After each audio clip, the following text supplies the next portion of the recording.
Hello, and welcome to Positively Psyched with Rod Loudon. A few of the questions I ask a couple when they come to see me is, why are they a couple? And do they have a shared vision that they're working toward? A common answer to the first question is because we love each other. The second question, though, is often met with silent stares. It is an important question. Is how can you plan a journey if you don't know where you're going? So let's take a deeper dive into this ideal. And if you're in California and you're looking to do some couples counseling, marriage counseling, individual counseling, please call me or email me and we'll set up a free consultation. Now, it's common when we are young to think, I'm cool, I'll find someone else that's cool, and then we can get married. Okay, then what? Many people, I would say the majority of people in my experience, have no real idea of what they're supposed to do after they get married. Sure, there's the common ideals, have a family, buy a house, work on a career, but what this lacks is precision. Therefore, creating what I refer to as a shared vision is critical and should be formulated before you say I do. A shared vision is a set of focal points, goals that you want to reach as a couple.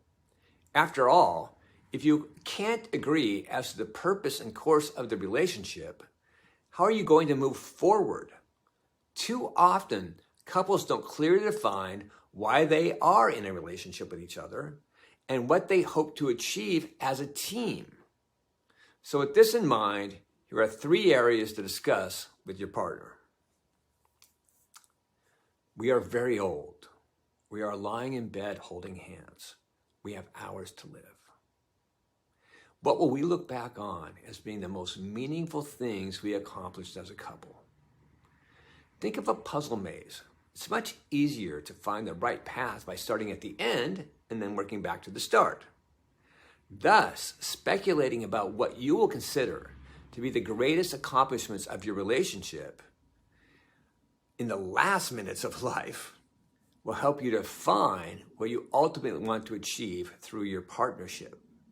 If you don't have similar answers, then you have a lot of work to do. Next, what are the tools and skills we will need to use to create these accomplishments? Being a great relationship partner is a learned skill. Most people believe that they're more skilled in the art of creating a lasting relationship than they really are. By tools, I mean human values that, when connected to, create a landscape where one can travel to success. For example, patience, humility, flexibility, listening, grace, empathy, and forgiveness are all tools and skills that a couple will need to use to make a shared vision a reality.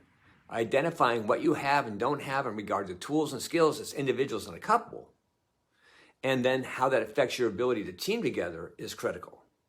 Elsewise, a shared vision will be hard to manifest. Lastly, how good are each of us at taking responsibility when we err or is blaming and shaming the other person common? We are all imperfect. Through mistakes we learn. If you're not able to admit an error and say, I'm sorry, how can you learn from the mistake? If you can't learn, you can't grow and evolve. You'll fight over and over in regards to the same stuff, and the shared vision will fade away. Of course, there are many more questions that need to be asked and answered as you work to create a shared vision and the roles that each of you will play to help make this vision a reality. But by answering these questions, you start the process. Thank you again for checking out my video, and until next time, namaste.